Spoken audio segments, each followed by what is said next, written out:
Bakit? And all because, sabi ko nga, sinabi ko na dati, we are a threat to the perpetuation in power of people na interesado mag-gain. Sabihin na natin Prime Minister kung matuloy yung niluluto nilang tsa-tsa o President kung hindi maluto yung tsa-tsa nila.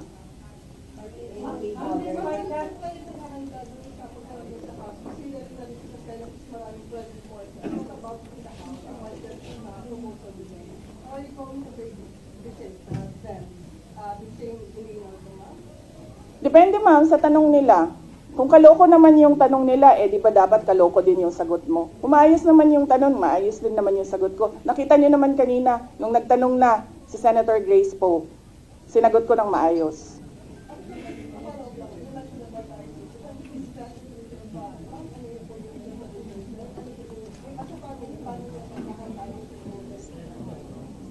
Sa amin po kasi, we put lines. Hindi po kami nagkikriss-cross ng problema namin. Tulad po ng sinabi ko sa amin mag-asawa, kung issue niya yon, ang drug smuggling, siya lang ang magsasalita, siya ang mag-aasikaso.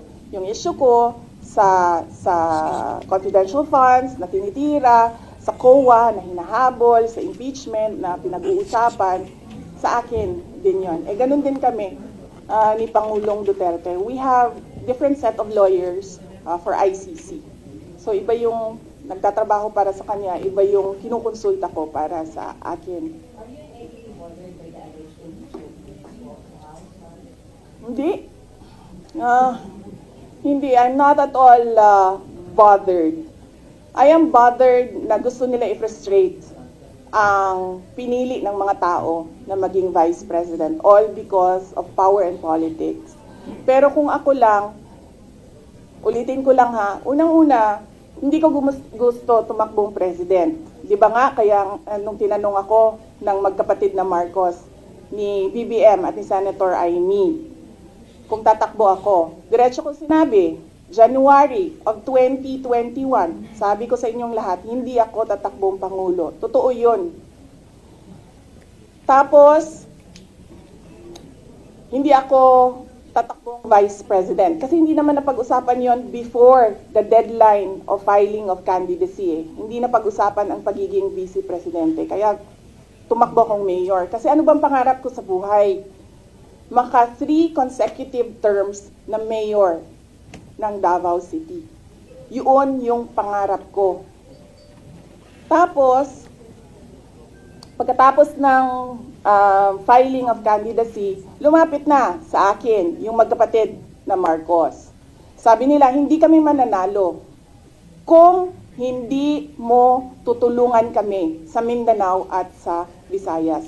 Sabi ko sa kanila, okay, sige, dahil maraming big ticket projects si Pangulong Duterte sa Davao City, sa Mindanao at sa ibang lugar pa ng ating bansa na gusto nating mapatuloy. Kaya nga, di ba, tumakbo kami on the platform of unity and continuity na hindi natin nakikita ngayon na saan na yung mga big ticket projects. Wala na lahat. Created.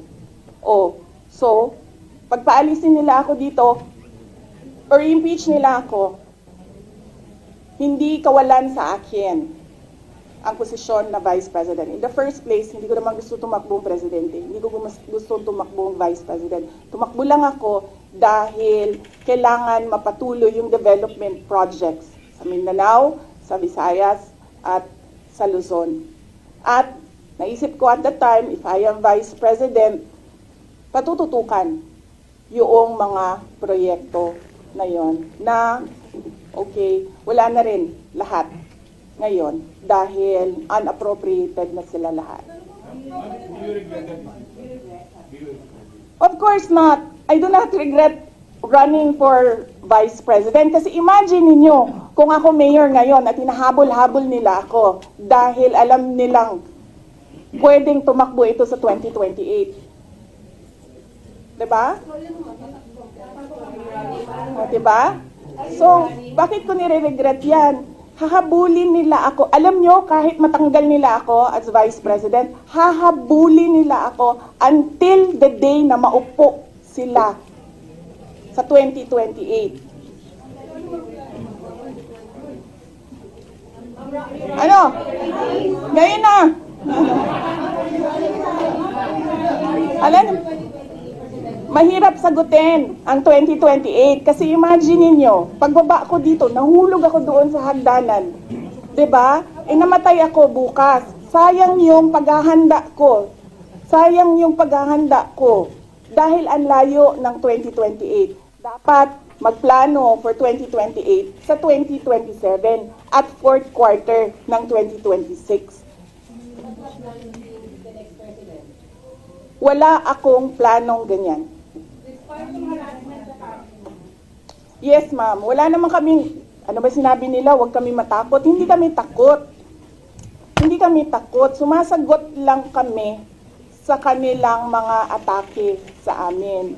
At gusto lang namin ipresenta sa taong bayan ang isang perspective na ginaganito kami dahil we are a threat politically and for power.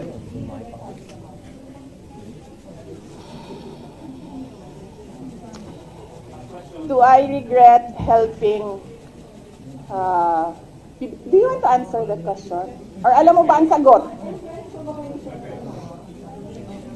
Senator Amy? Senator Amy Marcos? Magkaibigan naman kami.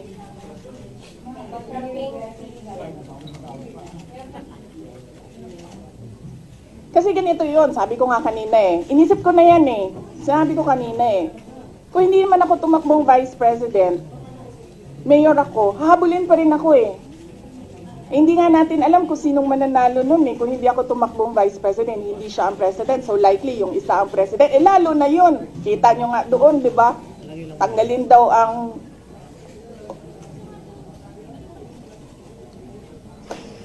ano? How would I protect myself? I hire lawyers, ma'am. Yan na lang naman kasi talaga ang magawa ko. Pero kung makikita nyo, hindi na talaga sila sumusunod sa batas, sa harassment nila.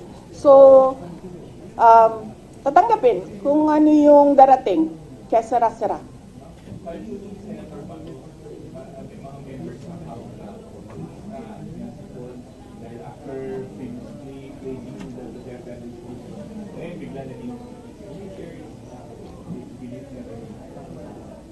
Ako, lumaki ako sa politics. 9 years old pa lang ako, mayor na ang father ko. So from 9 years old until today, wala akong ibang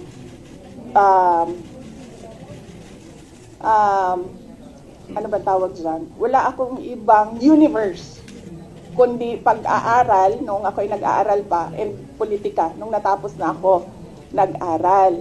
Wala akong problema maghiwalay tayo sa politika. Diba?